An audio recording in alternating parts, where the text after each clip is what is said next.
আসসালামু আলাইকুম প্রিয় প্রিয় এসএসসি শিক্ষার্থী। ইসলাম ও নৈতিক শিক্ষা নবম ও দশম শ্রেণী। আছি আমি ফাহিম জামিল। প্রিয় শিক্ষার্থী, বিশেষ করে 2026 শিক্ষার্থী যারা আছো তাদের জন্য আজকের আয়োজন। দেখে নাও, তোমাদের ইসলাম শিক্ষায় মোট 5টি অধ্যায় আছে। প্রথম অধ্যায় আছে আমাদের আকাইদ ও নৈতিক শিক্ষা, আকাইদ নিয়ে, আমাদের বিশ্বাস, এইসব বিষয় নিয়ে আলোচনা। দ্বিতীয় অধ্যায় আছে শরীয়তের উৎস। ইসলাম একটি পূর্ণাঙ্গ জীবন ব্যবস্থা। এই জীবন ব্যবস্থায় কোরআন, হাদিস এবং ইজমা কিয়াসের মাধ্যমে আমাদের সমস্যাগুলোকে কিভাবে সমাধান করা হয়েছে এবং আমাদের যে ইবাদতগুলো আছে সেগুলো ফরজ, নফল, কোনটা হারাম, কোনটা হালাল, এই বিষয়গুলো নিয়ে এই অধ্যায়ে আলোচনা করা হয়েছে। তৃতীয় অধ্যায় হচ্ছে ইবাদত, অর্থাৎ আল্লাহ তাআলা তো আমাদেরকে ইবাদতের জন্যই সৃষ্টি করেছেন এবং তার ইবাদতের জন্যই সৃষ্টি করেছেন এবং পৃথিবীতে আমাদেরকে একমাত্র আল্লাহ তাআলা ইবাদতের জন্যই পাঠিয়েছেন। তাহলে সেই ইবাদতটা আমরা কিভাবে করব, আমাদের মৌলিক ইবাদতগুলো কি কি, সেই ইবাদতগুলোর প্রক্রিয়া কি, সেই বিষয় নিয়ে আমাদের তৃতীয় অধ্যায়ে আলোচনা করা হয়েছে। পৃথিবীতে মানুষ হচ্ছে শ্রেষ্ঠ, আশরাফুল মাখলুকাত। এই মানুষই আবার আখলাক বা চরিত্র হরণের কারণে, দুশ্চরিত্র হওয়ার কারণে সবচেয়ে নিকৃষ্ট হয়ে পড়ে। সেই বিষয় নিয়ে আলোচনা হয়েছে চতুর্থ অধ্যায় আখলাক। প্রিয় শিক্ষার্থী, আমাদের জীবন পরিচালনার ক্ষেত্রে মানুষকে, কিছু মনীষীকে, কিছু ভালো মানুষকে অনুসরণ করতে হয়। সেই অনুসরণীয় একমাত্র পৃথিবীর মধ্যে সবচেয়ে সর্বশ্রেষ্ঠ মানুষ হচ্ছেন আমাদের প্রিয় নবী হযরত মুহাম্মদ সাল্লাল্লাহু আলাইহি ওয়াসাল্লাম। তার এই আদর্শ জীবনচরিতে আমরা তার সম্পর্কে কিছু বিষয় জানবো, তার জীবনী সম্পর্কে জানবো এবং তার পরবর্তী যে সকল মনীষীরা এসেছেন তাদের সম্পর্কেও আলোচনা করা হয়েছে আমাদের পঞ্চম অধ্যায়ে। চলো শুরু করা যাক। প্রথমে দেখে নাও, বিশেষ করে তোমরা এসএসসি 2026 যারা আছো তারা জানবা যে তোমাদের এইবার সিলেবাসটা সংক্ষিপ্ত করা হয়েছে। তো আমি আলোচনার শুরুতেই তোমাদের এই সংক্ষিপ্ত সিলেবাসটা নিয়ে সিলেবাসটাকে সুন্দর করে সূচিপত্র আকারে লিখে দিয়েছি। একদম খেয়াল করো, প্রথম অধ্যায়, এই যে এটা হচ্ছে আমাদের প্রথম অধ্যায়। প্রথম অধ্যায়ে 1, 2, 3, 4, 5, 6, 7 মোট 7টি পাঠ আছে। তোমাদের যে অধ্যায়, তোমাদের যে বইটা আছে এসএসসি 2026, যে বইটা তোমরা পেয়েছো নবম দশম শ্রেণী, সেই বই থেকে এই 7টা পাঠ তোমরা দাগিয়ে নিবে আমার ক্লাসের পরে, বা আমি যখন ক্লাস করছি আমার সাথে তোমরা দাগিয়ে নিতে পারো। আমি আলাদা করে এগুলো উল্লেখ করে দিয়েছি। এটা হচ্ছে আমাদের প্রথম অধ্যায়। তাহলে প্রথম অধ্যায় আছে ঈমান, কুফর, শিরিক, নিফাক, রিসালাত, আখিরাত, আখিরাতের জীবন। আচ্ছা, এবার আসো দ্বিতীয় অধ্যায় আছে। দ্বিতীয় অধ্যায়টা একটু বড়, শরীয়তের উৎস। এর মধ্যে দেখো কতগুলো আলোচনা আছে, আমি সেগুলোকে আলাদা করে ভাগ করে দিয়েছি পাঠে। এই আমার এখানে তোমরা চাইলে স্ক্রিনশটও নিয়ে নিতে পারো এই আলোচনাটার, বা তোমাদের মেন বই থেকে দাগিয়ে নিতে পারো। দেখো,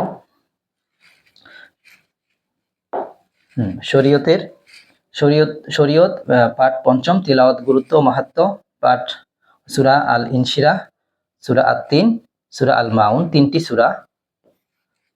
সূরা। আর ওখানে আমাদের হাদিস আছে চারটি হাদিস হচ্ছে 1, 4, 8, 10। সেটা আমরা মূল আলোচনায় গেলে তখন পুরোপুরি জানতে পারবে। তারপরে শরীয়তের দুটি উৎস, গুরুত্বপূর্ণ উৎস, ইজমা এবং কিয়াস। এটা হচ্ছে আমাদের দ্বিতীয় অধ্যায়ের আলোচ্য বিষয়, সংক্ষিপ্ত সিলেবাস।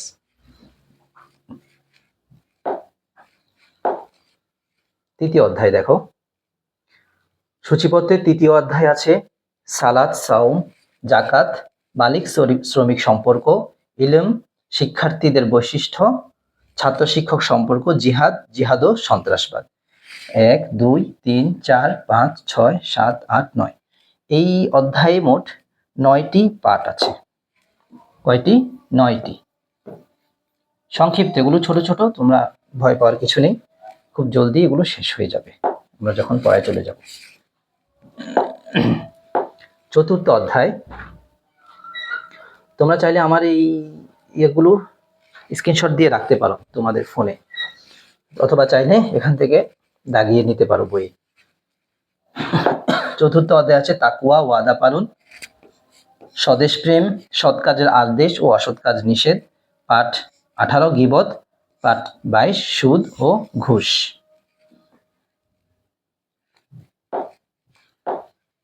পঞ্চম অধ্যায় রয়েছে মহানবী হযরত মুহাম্মদ সাল্লাল্লাহু আলাইহি ওয়াসাল্লামের সমকালীন সাংস্কৃতিক অবস্থা, মহানবী হযরত মুহাম্মদ সাল্লাল্লাহু আলাইহি সাল্লামের মাদানী জীবন, মহানবী হযরত মুহাম্মদ সাল্লাল্লাহু আলাইহি সাল্লামের মক্কা জীবন, মক্কা বিজয় হজ। এবং পাঠ 10মে আছে ইমাম বুখারী রহমতুল্লাহ আলাইহি এবং পাঠ 11তমে আছে ইমাম আবু হানিফা রহমতুল্লাহ আলাইহি। তাহলে এই হলো আমাদের সংক্ষিপ্ত সিলেবাস 2026 এসএসসি 2026 যারা আছো, যে শিক্ষার্থীরা আছো তাদের জন্য।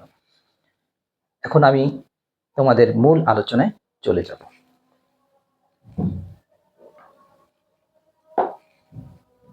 প্রিয় শিক্ষার্থী, দেখো আমাদের আজকের প্রথম অধ্যায় হচ্ছে, এটা হচ্ছে আমাদের পার্ট 0, প্রথম অধ্যায় আকাইদ ও নৈতিক শিক্ষা। আলোচনার শুরুতেই তোমাদের একদম বইয়ের প্রথমেই দেখবে এইভাবে একটি আলোচনা আছে, বিসমিল্লাহির রহমানির রহিম, পরম করুণাময় অসীম দয়ালু আল্লাহর নামে শুরু করছি। দেখো, ইসলাম একটি পূর্ণাঙ্গ জীবন ব্যবস্থার নাম। এতে বিশ্বজগতের সৃষ্টি, ধ্বংস, ইহকালের সব প্রয়োজনীয় বিষয়, মৃত্যুর পরবর্তী জীবন সবকিছুই সুন্দরভাবে বর্ণনা করা হয়েছে। মানব জীবনের এমন কোনো দিক নেই যা ইসলামে আলোচনা করা হয়নি। মানব জীবনের এমন কোনো দিক নেই যেটা ইসলামে আলোচনা করা হয়নি। ইসলাম সম্পর্কে বিস্তৃত জ্ঞান অর্জনের মাধ্যমে এই বিষয়গুলো আমরা জানতে পারব। এই জন্য ইসলাম শিক্ষার প্রয়োজনীয়তা অনস্বীকার্য। ইসলাম শিক্ষার পরিসর অত্যন্ত ব্যাপক হওয়ায় একটি পুস্তক বা একটি শ্রেণীতে ইসলামের পূর্ণাঙ্গ পরিচয় লাভ করা খুবই দুরূহ, খুবই গুরুত্বপূর্ণ একটি কথা। দেখো, ব্যাপক হওয়ায় ইসলাম শিক্ষার পরিসর অত্যন্ত ব্যাপক হওয়ায় একটি পুস্তক বা একটি শ্রেণীতে ইসলামের পূর্ণাঙ্গ পরিচয় লাভ করা খুবই দুরূহ। এই শ্রেণীতে আকাইদ ও নৈতিক জীবন, শরীয়তের উৎস, ইবাদত, আখলাক ও আদর্শ জীবন শিরোনামে 5টি অধ্যায় ইসলামের সুন্দর আদর্শ শিক্ষাসমূহ সংক্ষেপে বর্ণনা করা হলো। আমাদের যে বইটা আছে এটাতে খুব সংক্ষেপে বর্ণনা করা হয়েছে, কিন্তু এই জিনিসগুলো খুবই বিস্তারিত।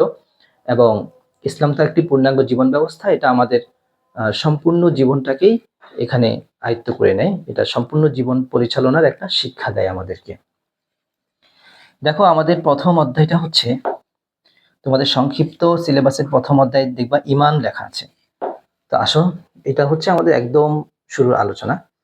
প্রথম আলোচনাটাই হচ্ছে ঈমান। দেখো, পার্ট 2 তোমাদের মেন বইতে দেখতে পাবা। আচ্ছা, ঈমান কি? ঈমান হচ্ছে একটি আরবি শব্দ। ঈমান শব্দটি আমনুন মূল ধাতু থেকে নির্গত। আমনুন, আলিফ আলিফ আলিফ মিম নুন, এই আমনুন মূল ধাতু থেকে নির্গত। এর অর্থ বিশ্বাস করা, আস্থা স্থাপন, স্বীকৃতি দেওয়া, নির্ভর করা, মেনে নেওয়া ইত্যাদি। মানে কি? আমরা অন্তরে বিশ্বাস করব। আমাদের এই ইসলাম শিক্ষার প্রথম অধ্যায়টা যদি তোমরা লক্ষ্য করে দেখবা যে এখানে বিশ্বাস নিয়ে বেশি আলোচনা করা হয়েছে। আমার বিশ্বাসটা কেমন হবে, আমার কিসের প্রতি বিশ্বাস রাখতে হবে, আল্লাহর প্রতি বিশ্বাস, রাসূলের প্রতি বিশ্বাস, আখিরাতের প্রতি বিশ্বাস। এই যে প্রথমেই মানুষের বিশ্বাসটাকে দৃঢ় করে নেয়, শক্তিশালী করে নেয়। একদম মানুষের বিশ্বাস যখন শক্তিশালী হয়ে যায়, দৃঢ় হয়ে যায়, সে পরবর্তীতে যে কোনো ইবাদত করতে স্বাচ্ছন্দ্য বোধ করে, সে ইবাদত করতে পারে। এবং আল্লাহর ভয় বা আল্লাহর বিশ্বাস তার মনের মধ্যে দৃঢ় থাকলে সে আর কোনো খারাপ বা পাপ কাজে লিপ্ত হয় না। সেই জন্য আমাদের একদম সর্বপ্রথম আলোচনাটাই হচ্ছে ঈমান। তাহলে আমরা জানতে পারলাম ঈমান মূল ধাতু হলো আমনুন, এটা বিশ্বাস করা, আস্থা স্থাপন বা স্বীকৃতি দেওয়া, নির্ভর করা, মেনে নেওয়া ইত্যাদি। এটা তো আমাদের মূল শব্দ। আর পরিভাষা কি? শরীয়তের যাবতীয় বিধিবিধান অন্তরে বিশ্বাস করা, মুখে স্বীকার করা এবং তদানুযায়ী আমল করাকেই ঈমান বলে। তাহলে কি হলো ঈমান?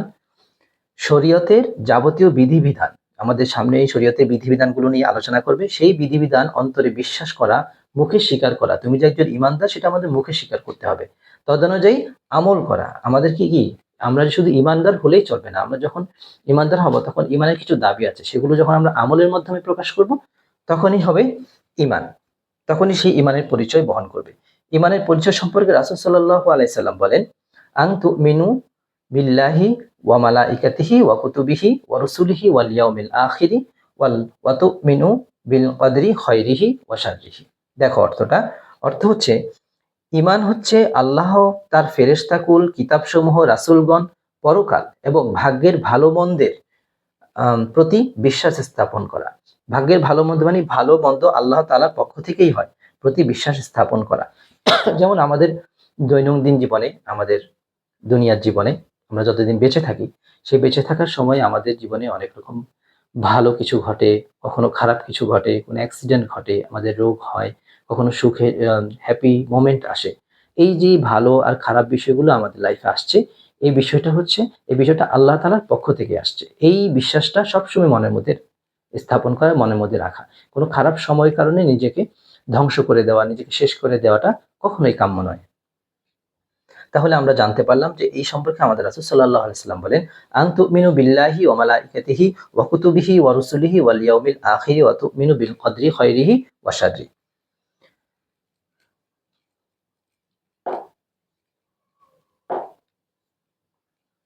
এরপর দেখো, প্রকৃতপক্ষে ইসলামের মূল বিষয়গুলোর প্রতি বিশ্বাসকেই বলা হয় ঈমান। ইসলামের মূল যে বিষয়গুলো আছে সেগুলোর প্রতি বিশ্বাসকেই বলা হয় ঈমান। ঈমানের মৌলিক বিষয়গুলো আল্লাহর বাণী আল কোরআন ও রাসূল সাল্লাল্লাহু আলাইহি সাল্লামের পবিত্র হাদিসে বিস্তৃতভাবে বর্ণনা করা হয়েছে। কিন্তু আমাদের বইটা তো সংক্ষিপ্ত, তাই এখানে আমরা সংক্ষিপ্তভাবেই আলোচনা করছি। ঈমানে মুফাসসালে ঈমানের মৌলিক বিষয়গুলো একত্রে বর্ণিত হয়েছে। যেমন দেখো, ঈমানে মুফাসসাল তোমরা জানবা কালিমায়ে তাইয়্যিবা, কালিমায়ে শাহাদাত, ঈমানে মুজমাল, ঈমানে মুফাসসাল, কালিমায়ে তাওহীদ। এরকম 5টা কালিমা আছে। তার মধ্যে একটি হচ্ছে ঈমানে মুফাসসাল। ঈমানে মুফাসসাল গুরুত্বপূর্ণ। ঈমানে মুফাসসাল দেখো এখানে কি কি বলেছে, যে আমানতু বিল্লাহি ওয়া মালাইকাতিহি ওয়া কুতুবিহি ওয়া রুসুলিহি ওয়াল ইয়াউমিল আখিরি ওয়াল কদরি খায়রিহি ওয়া শাররিহি মিনাল্লাহি তাআলা ওয়াল বাসি বাদাল মাউত। অর্থ, আমি ঈমান আনলাম আল্লাহর প্রতি, তার ফেরেশতাগণের প্রতি, তার কিতাবগুলোর প্রতি, তার রাসূলগণের প্রতি, আখিরাতের প্রতি, তাকদীরের প্রতি, যার ভালো মন্দ আল্লাহ তাআলার নিকট থেকেই হয়, এবং মৃত্যুর পর পুনরুত্থানের প্রতি। এই যে কতগুলো বিষয় এখানে আলোচনা করা হলো, এই বিষয়গুলোর উপর পরিপূর্ণ বিশ্বাস করা। বর্ণিত বিষয়গুলোর প্রতি সুদৃঢ় আস্থা ও বিশ্বাস ব্যতীত ঈমানদার হওয়া যায় না। খুবই গুরুত্বপূর্ণ একটি বিষয়, আস্থা ও বিশ্বাস ব্যতীত ঈমানদার হওয়া যায় না। কোন বিষয়গুলো? এই যে আমি যে কথাগুলো বললাম, বা আমাদের এই কালিমায় যে কথাগুলো উল্লেখ রয়েছে, তাকে বলা হয়, যিনি এগুলোতে পূর্ণ বিশ্বাস স্থাপন করেন তাকে বলা হয় মুমিন। তার মধ্যে আমরা যারা মুসলমান দাবি করি নিজেদেরকে, তাদের মধ্য থেকে যারা আমরা আল্লাহ তাআলার প্রতি বিশ্বাস করি, ফেরেশতাদের প্রতি বিশ্বাস করি, আসমানি কিতাবের প্রতি বিশ্বাস করি, রাসূলের প্রতি বিশ্বাস করি, আখিরাতের প্রতি বিশ্বাস করি, তাকদীরের প্রতি বিশ্বাস করি, একটা খুবই গুরুত্বপূর্ণ, তাকদীরের প্রতি প্রতি বিশ্বাস করি, এবং মৃত্যুর পর যে আমরা আবার পুনরায় উত্থিত হব, আমাদের যে পুনরায় উঠান হবে, সেই বিষয়টার প্রতি যারা বিশ্বাস করি তারাই হলো প্রকৃত মুমিন। কিন্তু আমাদের অনেককেই দেখা যায় আমরা তাকদীরের প্রতি বিশ্বাসটা ক্ষেত্রে একটু নড়বড়ে, আমরা পুরোপুরি এটাকে ওইভাবে ধারণ করতে পারি না। বলি মুখে ঠিকই, কিন্তু বাস্তব জীবনে আমরা এই কথাটার বাস্তবায়নটা ঘটাতে পারি না। সেই জন্য আমাদেরকে খুব সতর্ক থাকতে হবে যে তাকদীরের প্রতি যে বিশ্বাসটা আছে সেটা যাতে কখনোই সমস্যা না হয়, আমরা যাতে সেটাকে পরিপূর্ণ বিশ্বাসটা রাখতে পারি। প্রিয় শিক্ষার্থী, দেখো এরপরেই আছে ঈমান ও ইসলামের সম্পর্ক।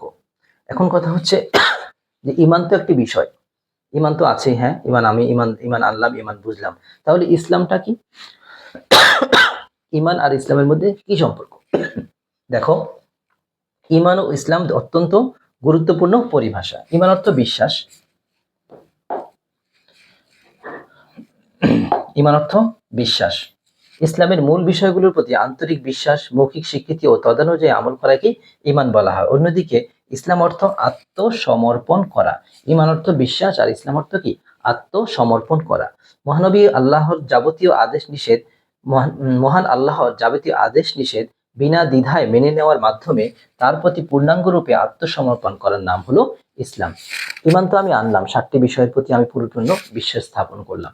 এরপরে এই 7টি বিষয়ের বাহিরেও শরীয়ত, ইসলাম, আল্লাহ তাআলা আমাদেরকে যেটি সংবিধান দিয়েছেন, সেই সংবিধান এবং আল্লাহ তাআলা যে আদেশগুলো রয়েছে, যে নিষেধগুলো রয়েছে সেগুলোকে পরিপূর্ণ যে মানবে সেই হলো মুসলিম, এবং তার প্রতি পূর্ণাঙ্গ রূপে আত্মসমর্পণ করা, এইটাই হলো ইসলাম।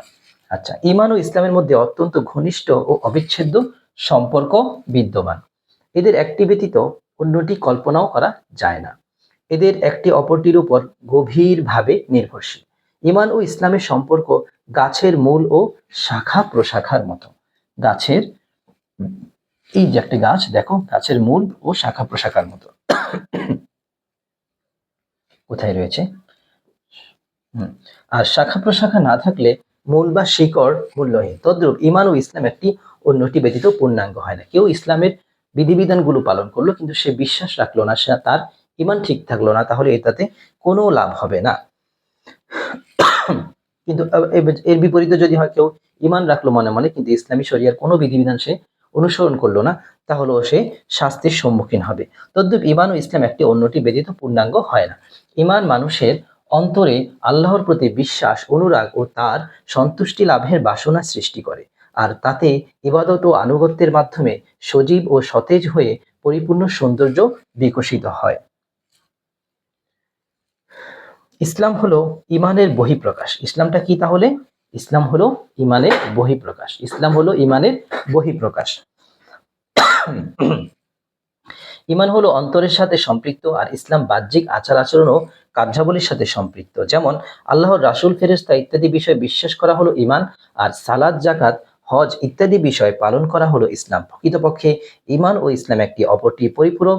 দুনিয়া ও আখিরাতে সফলতা লাভ করতে হলে ঈমান ও ইসলাম উভয়টি পরিপূর্ণভাবে স্বীয় জীবনে বাস্তবায়ন করতে হবে।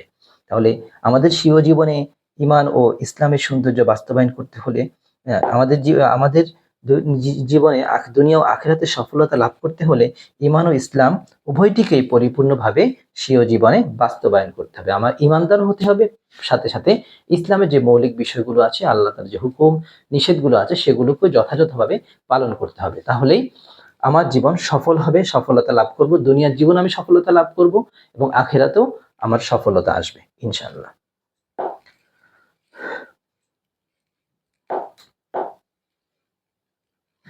এরপর দেখো ঈমানের 7টি বিষয়।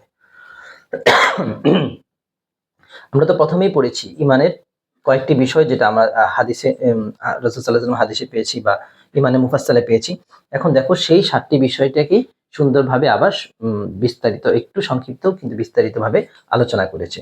1 নম্বর হলো ঈমান অর্থ বিশ্বাস। আমরা প্রথমেই জেনেছি একজন মুসলিমকে ঈমানের কতগুলো মৌলিক বিষয় দৃঢ়ভাবে বিশ্বাস করতে হয়। এগুলো আল কোরআন ও হাদিস দ্বারা অকাট্যভাবে প্রমাণিত। এই বিষয়গুলো বিশ্বাস ব্যতীত কেউই মুমিন বা মুসলিম হতে পারে না।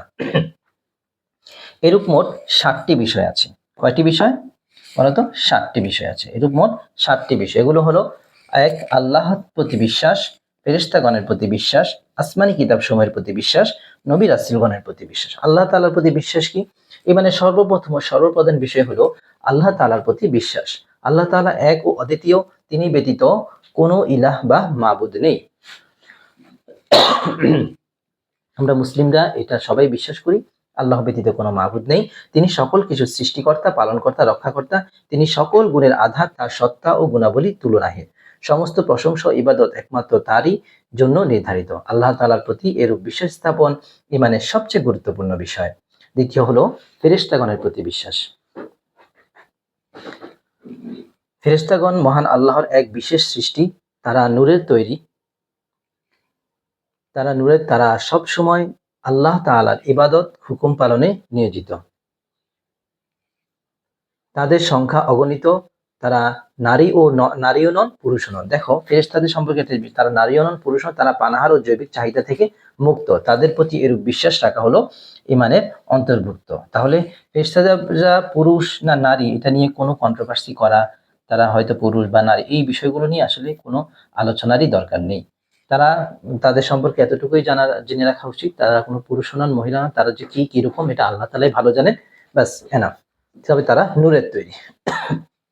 আসমানি কিতাব সমূহ আল্লাহ তাআলা যুগে যুগে নবী রাসূল পাঠিয়েছেন, মানুষের হেদায়েতের জন্য নবী রাসূল পাঠিয়েছেন। আবার শরীয়তের বিভিন্ন বিধিবিধানের জন্য অনেকগুলো আসমানি কিতাবও আল্লাহ তাআলা নাজিল করেছেন। তার মধ্যে সবচেয়ে গুরুত্বপূর্ণ 104খানা কিতাব রয়েছে।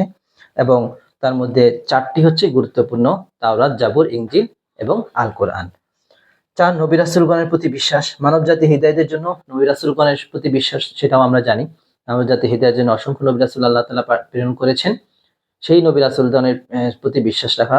সর্বপ্রথম নবী ছিলেন হযরত আদম আলাইহিস সালাম এবং সর্বশেষ নবী আমাদের হযরত মুহাম্মদ সাল্লাল্লাহু আলাইহি সাল্লাম, এবং এর মাঝেও অসংখ্য নবী রাসূল আল্লাহ তাআলা প্রেরণ করেছিলেন, যেমন ঈসা আলাইহিস সালাম, মুসা আলাইহিস সালাম, হারুন আলাইহিস সালাম, ইউসুফ আলাইহিস সালাম, ইদ্রিস আলাইহিস সালাম, ইব্রাহিম আলাইহিস সালাম, ইসমাঈল আলাইহিস সালাম, নূহ আলাইহিস সালাম, শীস আলাইহিস সালাম।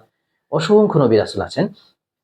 এদের সবার প্রতি ওনারা সবাই যে নবী ছিলেন এবং মানুষের হেদায়েতের জন্য প্রেরিত হয়েছিলেন, নিষ্পাপ ছিলেন, এই বিষয়গুলো বিশ্বাস রাখা আমাদের উপর আবশ্যক।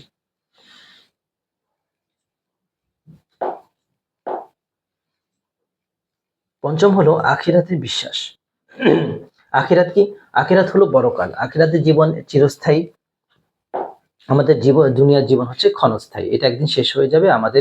আমরা যে সময়টা আছি, যে হায়াত নিয়ে আছি, এই হায়াত শেষ হয়ে গেলে আমাদের জীবন শেষ হয়ে যাবে, আমরা চলে যাব পৃথিবী থেকে। কিন্তু আখিরাতের যে জীবন সেটা চিরস্থায়ী, এবং সেখানে আমাদের সবাইকে সারা জীবন চিরস্থায়ীভাবে থাকতে হবে। এই জীবনের শুরু আছে কিন্তু শেষ নেই। সেখানে মানুষকে দুনিয়ার জীবনের সকল কার্যক্রমের হিসাব দিতে হবে। কবর, হাসর, মিজান, সিরাত, জান্নাত, জাহান্নাম ইত্যাদি আখিরাতের জীবনের একটি পর্যায়। দুনিয়াতে ভালো কাজ করলে মানুষ জান্নাত লাভ করবে, আর ঈমান না আসলে, অসৎ কাজ করলে মানুষের স্থান হবে ভীষণ আযাবের স্থান, জাহান্নামে।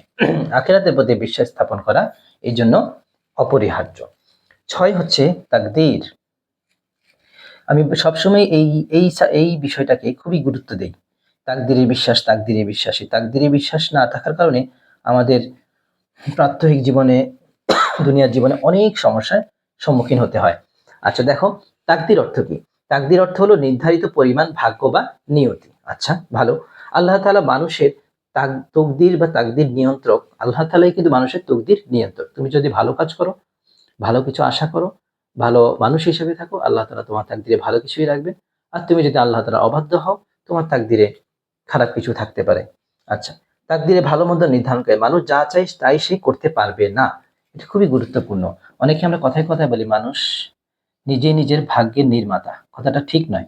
মানুষ চেষ্টা করতে পারে কিন্তু তাকদীর পরিবর্তন করতে পারবে না। মানুষ নিজেই নিজের ভাগ্যের নির্মাতা, এই যে একটা কথা বলি আমরা, সেই কথাটা একদম তাকদীরের বিশ্বাসের পরিপন্থী একটি কথা। এটা আমাদের সমাজবিজ্ঞান বা সমাজকর্মের মধ্যে উৎসাহ দেওয়ার জন্য, মানুষকে উৎসাহ দেওয়ার জন্য, মানুষ যাতে অলস না হয়ে যায়, অকর্মক না হয়, সেই জন্য এই কথাগুলো বলা হয়। কিন্তু বস্তুত এগুলোর পরিপূর্ণ সত্যতা নেই। এটা একদমই আমাদের ধর্মীয় বিশ্বাসের পরিপন্থী একটি কথা। এই কথাটা তোমরাও অনেকে জানবে বা পড়তে গেলে পাবে। কথাটা পড়ার জন্য বা জানার জন্য পড়তে পারো, বাট এটা বিশ্বাসটা রাখা যাবে না। তবে মানুষ চেষ্টা করবে, মানুষ চেষ্টা করবে, এবং তাকদীরে যদি থাকে তার ভালোটাই আসবে। আর যে চেষ্টা করে আল্লাহ তাআলা তাকে সবসময় ভালো কিছুই দেয়, তাকে কখনো হতাশ করেন না। আল্লাহ তাআলা অত্যাচারী নন, আল্লাহ তাআলা ন্যায় বিচারক। বরং মানুষ শুধু তার কাজের জন্য চেষ্টা সাধনা করবে, অতঃপর ফলাফলের জন্য আল্লাহ তাআলার উপর ভরসা করবে।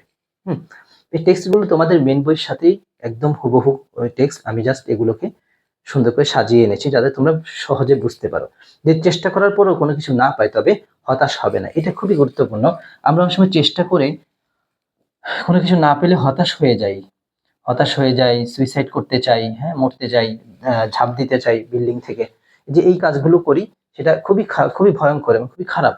শয়তান তখন আমাদেরকে খুবই ট্রাই করতে থাকে আমাদের পিছনে, যে তুমি কেন ব্যর্থ হয়েছো, তোমার থাকার দরকার নেই, তুমি মরে যাও, তুমি কেন তাকে পাওনি, হ্যাঁ, এভাবে নিজের লাইফ রাখার কোনো মানেই হয় না। এইরকম ধরনের অনেক ব্যাড থিংস আমাদের ব্রেনে দিতে থাকে। আর পরবর্তীতে আমরা কি করি, আমাদের তো তাকদীরে বিশ্বাস সম্পর্কে ধারণা নেই, তো আমরা কি করি, শয়তানের যে প্ররোচনা আছে, ওই প্ররোচনায় আমরা নিজেকে আত্মসমর্পণ করি, নিজের সুন্দর লাইফটাকে বিলিয়ে দিই। খুবই ভয়ঙ্কর একটি কথা। বিশেষ করে তোমরা এইচএসসি 9-10 যে এইজটা আমাদের থাকে, 9-10 ক্লাসে বা এরপরে ইন্টারে, এর আগের যে এইজ আছে, এই এইজটা খুবই ভয়ঙ্কর। আমরা মানে এটাকে বেশি এটা কন্ট্রোল করতে পারি না, খুব আবেগ তাড়িত হয়ে যাই, আবেগের বশবর্তী হয়ে অনেক কিছু করে ফেলি। হ্যাঁ, পরে হয়তো আফসোস করি যদি আমাদের লাইফ থাকে তাহলে, আর যদি লাইফ শেষ হয়ে যায় তাহলে তার কিছুই করার থাকে না। তো এটা খুবই করা যাবে না। হ্যাঁ, এগুলো খুব ভয়ঙ্কর বিষয়। এটাকে খুব ভালো করে মনে রাখতে হবে। বিশেষ করে তোমরা যখন এই 7টা বিষয় পড়বা, তোমরা তাকদীরের বিষয়টা খুব ভালো করে পড়বা। ভালো করে পড়ে এবং এই চ্যাপ্টার এটাকে খুব ভালো করে নিজের ব্রেনে সেট করে নেবো, যাতে যাতে এটা তোমার সারা জীবনের জন্য কাজে লাগে। এবং ইসলাম শিক্ষাটা কিন্তু এমন না যে আমি ক্লাস 10-এ পড়লাম, এটা আমার শেষ হয়ে গেল না। এটা তোমার ক্লাস 10 পর্যন্ত রেখেছে। এই এজটা হচ্ছে আমাদের জীবনকে গড়ে তোলার, সুন্দরভাবে গড়ার একটা সময়। সেই সময়টা যাতে তোমার এই ধর্মীয় জ্ঞানটা, সুন্দর একটা জ্ঞান তোমার ভিতরে তুমি সেট করতে পারো। হ্যাঁ, ভালো করে পড়লে তোমার এই জ্ঞানটা অটোমেটিক্যালি তোমার ভিতরে চলে আসবে। যখন তুমি এই বইটা ভালো করে পড়বা, ইসলাম সম্পর্কে জানবা, তখন তারপর তোমার এই জ্ঞানটাই সারা জীবন কাজে লাগবে। শুধু ক্লাস 9-10-ই হবে না, জাস্ট তুমি পরীক্ষা দিয়েই শেষ করে ফেলবে এমন না। তোমার সারা জীবনে এই সাবজেক্টটা কাজে লাগবে। তৃতীয় হল, দেখো, মৃত্যুর পর পুনরুত্থানে বিশ্বাস। মানুষ তো একদিন মারা যাবে, তাই না? তো মানুষ মারা গেলে কি সব শেষ হয়ে যাবে? না, শেষ হবে না।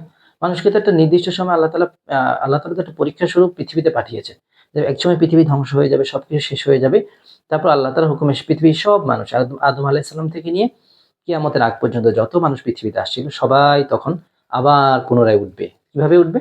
তখন আল্লাহ তাআলা আবার সবাইকে একটা দেহ দিবেন। সেই দেহতে সবার আত্মাটা দিবেন। সেই আত্মা আবার দেহের মধ্যে প্রবেশ করে উত্থিত হবে। সেটাকেই বলে পুনরুত্থান। এই পুনরুত্থানে বিশ্বাস করতে হবে। এই পুনরুত্থানে বর্তমান পৃথিবীতে অনেক মানুষ এটাকে বিশ্বাস করে না। যারা আল্লাহকে বিশ্বাস করে না, তারাও এটাকে বিশ্বাস করে না, তাদেরকে আমরা নাস্তিক বলে থাকি। মৃত্যুর সাথে সাথে মানুষের জীবন শেষ হয়ে যায় না, দেখছো? বরং যে মানব জীবন দুই ভাগে বিভক্ত। একটা হলো ইহকাল, আরটা হলো পরকাল। ইহকাল হলো দুনিয়ার জীবন, আর পরকাল হলো মৃত্যুর পরবর্তী জীবন। আল্লাহ তাআলা মানুষকে মৃত্যুর পর আবার জীবিত করবেন। সে সময় সকল মানুষ হাসরের ময়দানে একত্রিত হবে। আল্লাহ তাআলা সেদিন বিচারক হিসেবে মানুষের সকল কাজের হিসাব নেবেন। অতঃপর মানুষকে তার ভালো কাজের জন্য পুরস্কার স্বরূপ জান্নাতে ও বন্ধ কাজের শাস্তি স্বরূপ জাহান্নামে প্রবেশ করানো হবে। সুতরাং মৃত্যুর পর আমরা সবাই পুনরায় জীবিত হব, এ বিশ্বাস রাখা ঈমানের অপরিহার্য বিষয়। প্রিয় শিক্ষার্থী, তাহলে বুঝতে পারলে যে 7টি বিষয় আমি আলোচনা করলাম। একটা হলো আল্লাহ তাআলার প্রতি বিশ্বাস, ফেরেশতাদের প্রতি বিশ্বাস, নবী রাসূলগণের প্রতি বিশ্বাস, আখিরাতের প্রতি বিশ্বাস, তাকদীরের প্রতি বিশ্বাস, মৃত্যুর পর পুনরুত্থানের প্রতি বিশ্বাস এবং আসমানি কিতাবের প্রতি বিশ্বাস। এই যে বিশ্বাসগুলো, এগুলো রাখা আমাদের সকলের জন্য আবশ্যক এবং ঈমানের দাবি। তাহলে এই বিশ্বাসগুলো যখন আমরা রাখবো, তখন আমরা একজন পূর্ণাঙ্গ মুমিন হতে পারবো। তো শিক্ষার্থী, আজকে তাহলে আলোচনা এতটুকুই থাকলো। আজকে আলোচনা থেকে আমরা জানতে পারলাম, দেখো কি কি জানতে পারলাম। আমরা জানতে পারলাম আমাদের সংক্ষিপ্ত সিলেবাস সম্পর্কে, এবং ঈমান, প্রথম যে পার্টটা আছে ঈমান, সেই ঈমানের একটি গুরুত্বপূর্ণ বিষয়। সেই ঈমানের 7টি বিষয়। ঈমান কি, ঈমান কি, ঈমান এবং ইসলামের মধ্যে সম্পর্ক কি, এবং ঈমানের 7টি মৌলিক বিষয় কি কি। ঠিক আছে, আজকে এই পর্যন্তই। আর ক্লাসে আবার দেখা হবে। আসসালামু আলাইকুম।